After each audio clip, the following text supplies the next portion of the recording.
ఓం శ్రీ గణేశాయ నమః. శ్రీ జ్ఞానసరస్వత్యై నమః. శ్రీ గురుభ్యో నమః. శ్రీ మహాగాయత్రీమాత్రే నమః. శ్రీ మహాగాయత్రీమాత యూట్యూబ్ ఛానల్కు అందరికీ సాదర స్వాగతం.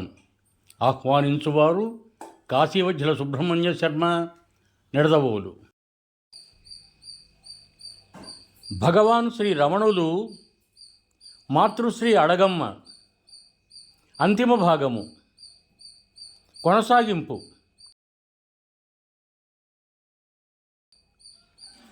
ఎన్నాళ్లకో అర్థమైంది అడగమ్మకి, భగవాన్కు రక్త సంబంధ ప్రసక్తి లేదని, వారికి అందరూ సమానుడైనని, వారు సకల చరాచర సమహితవర్తి అని.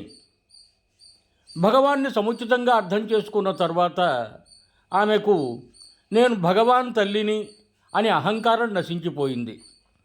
అందుకే కదా భగవాన్ ఆమెను నిర్దాక్షిణ్యంగా చూడవలసి వచ్చింది. భగవంతుడు తన బిడ్డలను తన దగ్గరకు తీసుకోవటానికి సామ దాన భేద దండోపాయాలను ఉపయోగిస్తాడు. భగవాన్ జాతి కుల మతభేదాలు పాటించడు. అడగమ్మ పూర్వాచార పరాయణురాలు. తల్లి మూఢనమ్మకాలు, అర్థం లేని ఆచారాలు మాన్పెట్టడానికి ఎంతో పాటుపడ్డారు భగవాన్. నీ బడిబట్టను ఎవరో తాకారు అంటారు భగవాన్. అడగమ్మ మళ్ళీ బట్ట తడిపి ఆరవేసుకొని స్నానం చేస్తుంది.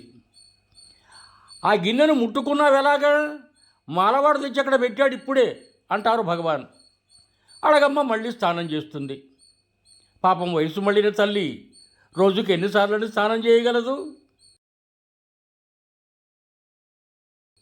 ఎవరో చెప్పారు, భగవాన్ నిత్యశుచి, వారిని తాకితే చాలు, వేరే స్నానం చేయనక్కర్లేదని. అప్పటి నుంచి అలా చేయటం ప్రారంభించింది. అడగమ్మకు ఉల్లిపాయలు, మునక్కాయలు వగైరా నిషిద్ధం. ఈ పిచ్చిబుహలను పోగొట్టాలని భగవాన్ ప్రయత్నం. అమ్మా, ఈరోజు ఆశ్రమంలో ఉల్లిపాయలు, మునక్కాయలు తప్ప మరింకేమీ లేవు. తిన్నావో నువ్వు స్వర్గానికి వెళ్ళేటప్పుడు ఉల్లిపాయ పర్వతాలు, మునగ మహారణ్యాలు అడ్డొస్తాయి, ఎలాగమ్మా అంటారు.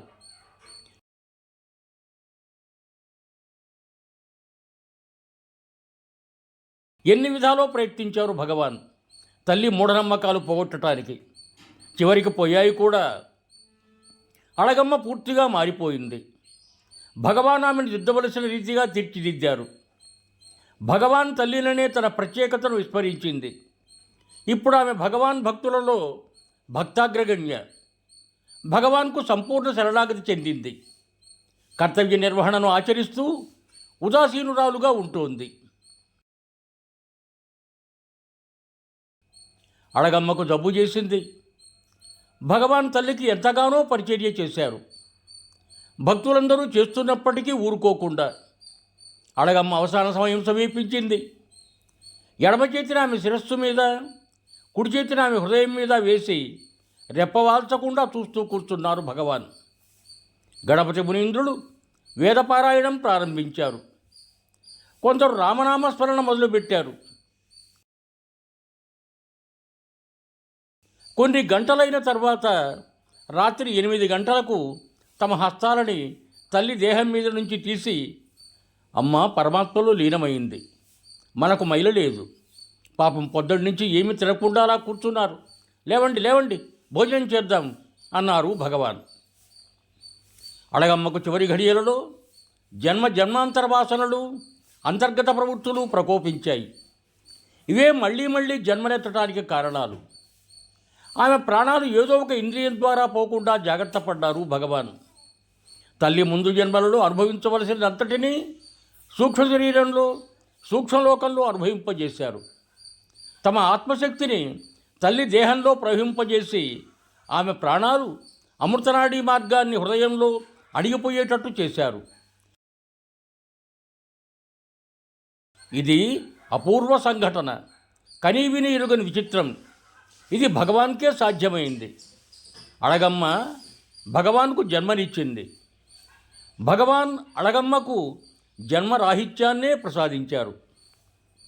భగవాన్ మాతృమూర్తి నిర్వాణ వార్త ఊరంతా వ్యాపించిపోయింది. వేల మంది తమ శ్రద్ధాంజలి ఘటించడానికి వచ్చారు. అడగమ్మ మృతదేహాన్ని కొండ దిగువన పాలీతీర్థానికి తీసుకొచ్చారు. అక్కడ ఒక రావి చెట్టు నీడలో గొయ్యి తవ్వి అమ్మ దేహాన్ని అందులో ఉంచి విభూతి, కర్పూరం ఇంకా అనేక పరిమళ ద్రవ్యాలను ఆ దేహం మీద పోసి పూడ్చి దాని మీద ఇటుకలతో సమాధి కట్టారు. అదే సమయానికి కాశీ నుంచి అక్కడికి వచ్చిన వారెవరో ఒక లింగాన్ని ఇచ్చారు. దానిని అమ్మ సమాధి మీద ప్రతిష్ఠ చేశారు. గణపతి మునీంద్రుడు దానికి మాతృభూతేశ్వరుడు అని నామకరణం చేశారు. శ్రీ రమణాశ్రమం. మాతృభూతేశ్వర లింగానికి నిత్యం పూజ చేయటం, నైవేద్యం పెట్టడం జరగాలి. కానీ అది నిర్జన ప్రదేశం, చిట్టడవి, రాత్రులు చిరుతపురులు కూడా తిరుగుతూ ఉంటాయి. ఏదేమైనా తప్పదు. నిరంజనానంద స్వామి స్కంధాశ్రమం నుంచి రోజు వచ్చి ఈ కార్యక్రమాన్ని నిర్వహిస్తారు. నిరంజనానంద స్వామి ఎవరో కాదు, మాతృశ్రీ అడగమ్మ మూడవ కుమారుడు, భగవాన్ తమ్ముడు నాగసుందరం. కాషాయం ధరించి నిరంజనానంద అని పేరు పెట్టుకున్నారు. వారికి దినదినము కొండ దిగి రావటం, మళ్ళీ కొండ ఎక్కటం కష్టమనిపించి తల్లి సమాధి దగ్గరే ఒక కుటీరాన్ని నిర్మించుకొని అందులో నివాసం ఏర్పరచుకున్నారు. భగవాన్ కూడా దాదాపు రోజు వస్తారు అక్కడికి. అలాగే ఒక రోజున వచ్చి మళ్ళీ కొండ మీదికి వెళ్ళిపోకుండా అక్కడే ఉండిపోయారు. ఉండిపోవాలని ఉండిపోలేదని, ఏదో శక్తి తమను అక్కడి నుంచి కదలనీయలేదని భగవాన్ చెప్పారు. ఆ తర్వాత సుమారు ఒక 25 ఏళ్ల క్రితం తిరుచుళ్ళి నుంచి తిరువణ్ణామలైకి అరుణాచలుడు లాక్కొస్తే ఈనాడు మాతృభూతేశ్వరుడిలోని అమ్మ అక్కడి నుంచి కదలనీయలేదు. భగవానే లేనిది ఇక స్కంధాశ్రమం ఏమిటి? భక్తులందరూ భగవాన్ ఉండిపోయిన చోటుకే వచ్చేశారు. అప్పుడే శ్రీ రమణాశ్రమ నిర్మాణ కార్యక్రమం ప్రారంభమైంది. మండు వేసవి కారణంగా పాలీతీర్థంలో ఒక్క చుక్క నీరు లేకుండా పోయింది. మాతృభూతేశ్వరుడికి అభిషేకం చేయటం ఎలాగనే సమస్య ఏర్పడింది. భగవాన్ ఆ దరిదాపులోనే కాస్త మట్టి తీశారు. ఆశ్చర్యంగా నీరు ఊరింది అక్కడ. అదే కాలక్రమాన తటాకమైంది. దానికి రమణతీర్థమని పేరు పెట్టారు. సంపూర్ణం యువం భూయాత్. సర్వే జనా సుఖినో భవంతు. ధన్యవాదములు. మీకు నా ఈ వీడియో నచ్చినట్టయితే దయచేసి ఒక లైక్ కొట్టి మీ బంధుమిత్రులకు కూడా నా ఈ వీడియోను షేర్ చేయగలరు. అదేవిధంగా నా ఛానల్ శ్రీ మహాగాయత్రీమాత యూట్యూబ్ ఛానల్ను సబ్స్క్రైబ్ చేయ ప్రార్థన. మరొక్క మారు ధన్యవాదములతో బహుదీయుడు కాశీవజ్ర సుబ్రహ్మణ్య శర్మ, నిడదవోలు, తూర్పుగోదావరి జిల్లా.